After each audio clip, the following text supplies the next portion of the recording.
아메리카노 좋아 좋아 좋아 아메리카노 진해 진해 진해 어떻게 하노 시럽 시럽 시럽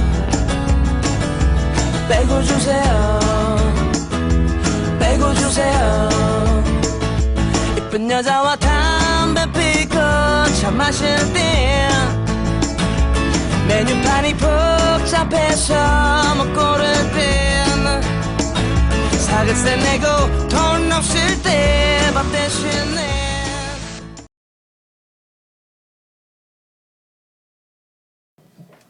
안녕하세요. Hello everyone, how are you? It is me, Lady A, and you're tuned into MKJTV. We are broadcasting live from MKJ Studios in Busan, South Korea. It's not really, it's my apartment. But I feel like saying that, whatever. So I hope this message reaches you well. And I've decided that normally we have like viewer Q&A month, and after that month I just stop answering questions. But I decided I'm just gonna leave it open. So if there's ever a time where you want to, you have a question, you want some advice, you want some input or whatever have you, then just send me an inbox. You can send me an inbox here on YouTube. You can send me an inbox question to Facebook.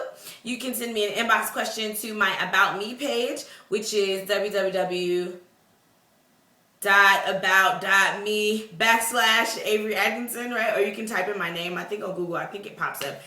Anywho, on any one of those, or Facebook or Twitter, yeah, any of those will work. So, or you can leave a comment below. If you have a question, you can leave a comment below, and I'll see it either way.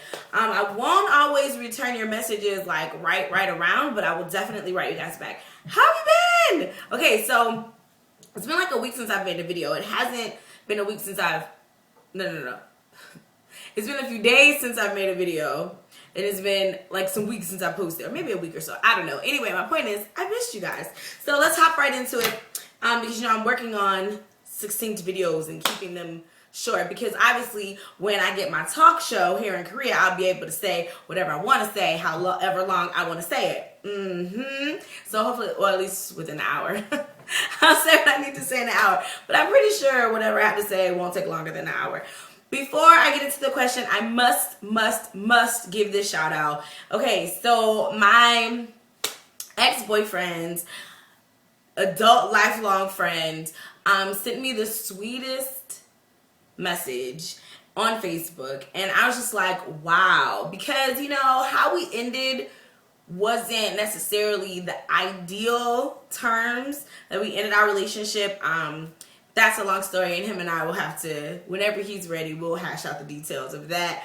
But anyway, the season was up, and you guys know I've made a video about seasons before. So the season was up, and it was time for us to both part ways, and we did. And I know that it hurt him. I am very well aware, I'm painfully aware that I hurt someone I loved in the name of love, if that makes sense. So, but he wrote the most, like, forgiving, mature, like, man message that it completely caught me off guard. I don't know what I was expecting him to say, but that wasn't it. And it was a beautiful thing to be caught off guard, though. It was a good caught off guard. So, shouts out to you, Pookie. I hope all things are well. I can't wait to hug on you and kiss on you and just, you know, reconnect with you. And I'm pretty sure you're doing fabulous things because you're a fabulous kind of guy. So, yes.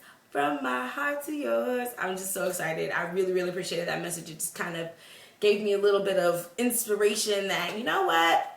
When you mess up in the past and maybe things didn't go the way you had planned, there is a plan, and ultimately that plan will work out to your benefit. So it was just really good to connect with you. So thank you for watching. And he watches. It was crazy, right? He watches YouTube. So thank you for tuning in. All right, and I want to shout out to my new piece of equipment. I put it on Facebook, so I don't know if you guys actually saw it or not, but I am loving this little piece right here. It is just me. It's like over the top, and I love it.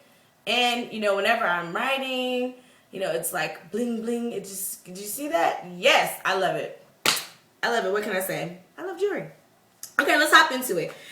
All right, so my first video, is going out to A.Edmunson, and I don't remember her YouTube tag. I think she told me like maybe last year, and I did not commit it to memory. I'm sorry. So her question was, how do we handle jealous females? Okay, first let me say that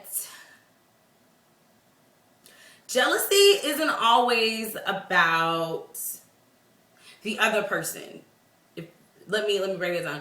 If I feel like everyone is jealous of me, it's not necessarily always them. It can't be everybody else, right? So at some point we have to self-examine and say, okay, these 2 or 3 people are jealous of me, and I don't know why, right? But if it's a new group of people and like everywhere you go, it's like everyone's jealous of me, everyone's, trying to mistreat me or whatever have you, then at some point you have to self-examine and say, okay, what about me is causing this friction? Like, for example, I was having a problem at my job, and I was like, are you serious? I'm ready to blow this joint, whatever.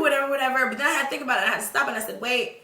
Now, I encountered a similar problem at a different job and a similar problem at a different job before. It can't all be them. Like, at some point, there is something that I'm doing. I have to take responsibility for myself and my contribution to this situation. Not saying those people are right, but you can't change them. You can't make them treat you right. You can't make them treat you differently. All you can do is be on your A game. And so with that being said, of course I'm not with you day to day, so I can't, tell you, hey, don't do this, don't do that. What I can say is there are a few things that you can look out for when you feel like, specifically females, when you feel like they're always like after you and they're always trying to tear you down or make you feel less than a person.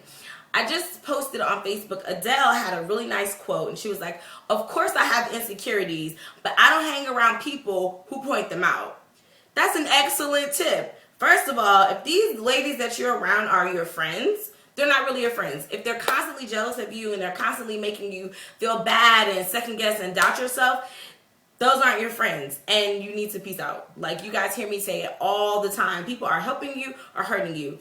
That's it. If it's toxic, then it's not healthy and you need to get out. So it's time to roll. So that's first of all. You need to determine if these ladies are really, really and truly your friends. And if they are, and they're having, this is like a small season of jealousy, then if they're your friends, you should be able to talk to them about it and say, hey, you know what? I feel like you're treating me some kind of way. It doesn't feel good. Let's resolve to move past this together, right? Number 2, I would suggest that you avoid them. Like, if they go to your church, for example, which I had to deal with that, because, churches can be, women in churches can be very cliquey. And so if there's a specific clique that is excluding you or not wanting to involve you in the clique or trying to make you feel bad for whatever reason, you're tall, you're beautiful, you can sing, they can't, whatever the case may be, because jealousy oftentimes is insecurity projecting itself. So whatever the case may be, you don't have to aside from being cordial, you don't owe anyone anything. So you don't have to stand there and allow yourself to feel uncomfortable or be made to feel not beautiful or be made to feel anything less than awesome. So if these people go to your church, God bless you. I'll see y'all next week. Peace out. You don't have to stay around after church. You don't have to remain in a negative space. That's your right. Again, that's your responsibility. Again, it might be that all these young ladies you're feeling jealousy, maybe they are feeling jealousy, but maybe you're feeling it because you haven't stood on your own 2 feet to say, boop, I'm about to be alone. I'm about to be an individual and I'm going to isolate myself from you guys. Maybe they continue to push at you because you continue to keep depositing yourself, or that's not the word I want. You keep invading their space. You know what I mean? Like, for example, if there's somebody that I don't care for, clearly I will tell them, y'all know, I'll just be like, hey, me and you, we're not on the same page. What I need you to do is go there, I'm going to go here, and we're going to leave that at that. I love you. Love you with the love of the Lord. See you. Right? So I avoid them. But if I knew someone didn't like me, I'm not going to constantly be everywhere they are trying to force them to like me, because guess what, it's gonna push them away further. So again, I would, number 2, avoid them. Like if it's a consistent, blatant, I'm jealous of you, I'm gonna treat you some kind of way or whatever, definitely avoid them. Number 3, females are a different creature altogether. Like not just with jealousy, but just with cattiness. They just are catty. Females are catty. Female, feline, right there together. Catty. And so because of that, I feel like unfortunately the friendships and bonds and connections that could be made between women to cause us to become a stronger unit and work together, it's going to be very difficult for that to happen, because, you know, we want the spotlight. We want people to see us. We want people to validate us. We want this, we want that. And if you're standing in the way, just my natural instinct, I'm going to do what it takes to like knock you down. That's where you get mean girls in high school. You know, the group of the girls that always, we have those at our high school. The group of girls, they're the it girls. They have everything, but they crush everybody around them so they can secure their place as being the it girls. You know what I mean?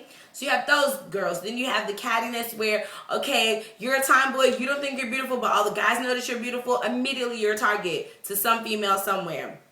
Then you have talents. For me, this was my case. It wasn't necessarily that people were jealous of me, but they were more so intimidated because the giftings that God has given me, which vary from like the articulation, the ability, which I can't even get that out right, the ability to talk to people, the ability to, I can connect with anybody. Like, give me 5 minutes, I can connect with anybody, and it's a gift and it's a talent.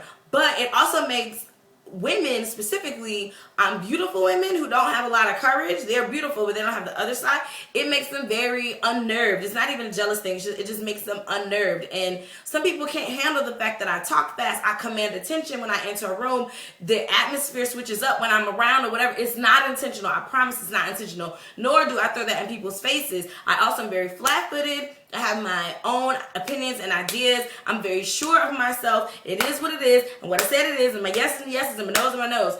That makes people uncomfortable sometimes. It's kind of like if they're not in the boat and you're a cheerleader, they're definitely on the opposite team. So what did I do? I did not make people say, oh, you're gonna like me. You know, especially with females, I wasn't like, oh, I'm not a threat to you, so you have to be my friend. No, I was like, all right, I'm gonna keep doing me. And those who are supposed to be around will be around, and I'll be able to tell because of how they treat me. They're going to treat me as if they want to be my friends, and I'm going to show myself friendly to them, and it works. I have lifelong friends who I am just in love with their friendship, and I'm thankful every day for them. And again, I allowed that friendship to develop. It wasn't something that I forced. So that's something I would definitely admonish you to do. Are you trying to make these situations work? Are you trying to make these people accept you? Because ultimately, as humans, we all want to be loved.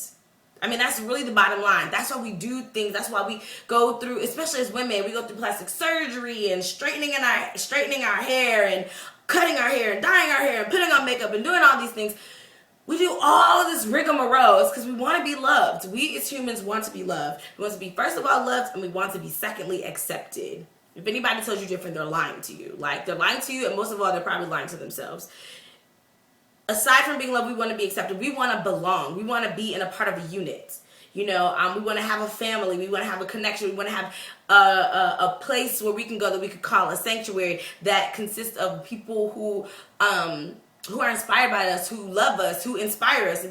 That community is as humans, it's our way of creating a connection. It's a way of creating a solid place we belong to, where this is home, this is secure for me, and you're human, so you want to feel that. So I can get how you would feel like, I need to take this stuff, I need to go through this stuff at the risk of, you know, feeling bad about myself or feeling like I can't be myself for the sake of friendship. I mean, I think that's totally, I was going somewhere else in my brain with that. I mean, it's totally acceptable, it's totally understandable, but I think you guys get the point. Like, you want to belong, and you want to feel loved, and those two things, you want to belong, you want to feel loved. And so the thing is, you can't, like, force that on people though. Like if they aren't prepared to love you, if they don't know how to love you, maybe you're intimidated, maybe it's not jealous, maybe you're intimidated, they don't know how to love you because they feel like they don't have anything to bring to the table and they would just be your flunky, and that's not something they want to be.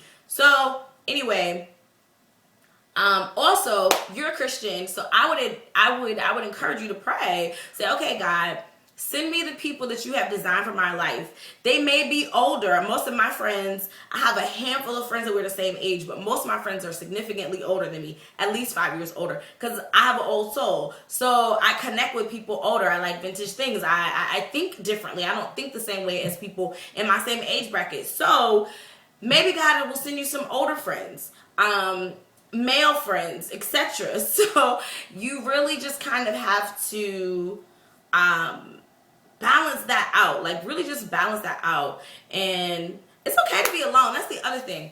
Even though we want to feel accepted, because in acceptance comes validation. Because if people stay around us, if people accept us, that means that we have something of worth that causes people to want to remain around us and to be around us in our community. The thing is, you have to validate yourself. You have to say, you know what? I am beautiful. I am smart. I do have something to bring to the table. I am worth it. And because of all of those things, whether you're on this boat or not, it's a party. Like it's a party with or without you. I'm going to live my life up to the fullest. I'm not perfect. I have shortcomings. But still, I'm gonna live life. And if you just want to focus on my shortcomings or make me feel bad about the things that aren't shortcomings, the things that are gifts or talents or whatever, then you don't belong in the boat anyway. Take a life raft and go where you need to go. So I would also, encourage you to get some self-confidence in that area too, where you can be alone. And actually, I found that I shine my best in a group when I've had time alone with me, because it confirms who I am to me. It reiterates why I am a good person, why I do have something to offer, why I am putting out good vibes and good energy to the universe. Like it gives me a chance to see what I need to work. It's a humbling thing, but it's also a pride thing. I can't think of the word because it's late. I'm running out of English. It's a pride thing, and so yeah, I would encourage you, don't like neglect the alone time. Don't neglect the time where you're not with those negative people. Like that should be a time where you build up your faith in yourself and your faith in what you want to do with your life, and focus on that. Forget them. They probably aren't going anywhere. And if they are going somewhere, that's not the same place you're going. So focus on where you're going and your next move in life. Focus on that and don't let that be a distraction, because I'm telling you, trying to belong and trying to collect friends and be in a clique, it is such a distraction. And when I look back on my life and I was like, dang, I've wasted so many years and months in sections, not all at one time, but definitely in sections, trying to belong. And it's like, I could have been focusing on this, I could have been doing that. And so you don't want to have any coulda, shoulda, wouldas in your life, right? You want to just focus on being fly, being you, and flying to where you're trying to go. Like focus on that. And the friends will come, the men will come. All of that will come. And so, yes, I hope that I helped you out a little bit. I hope I answered your question. And thank you so much for writing in. And you have my Facebook information. So if you want to wrap a tap a little bit more, we can do that at a later date. Okay, thanks so much, everyone else, for listening. Please leave your comments below. Please click like. Please share. Please follow me on Twitter. Avatar Teacher is my handle. Facebook, Avery Atkinson. Kwan Sejong is in the middle. I'm the only one with a Korean name in the middle. My About Me page, you can get to all of my social connections through About Me. And yeah, I think that's it. So on to the next video. Mwah! See you guys in just a second. Bye!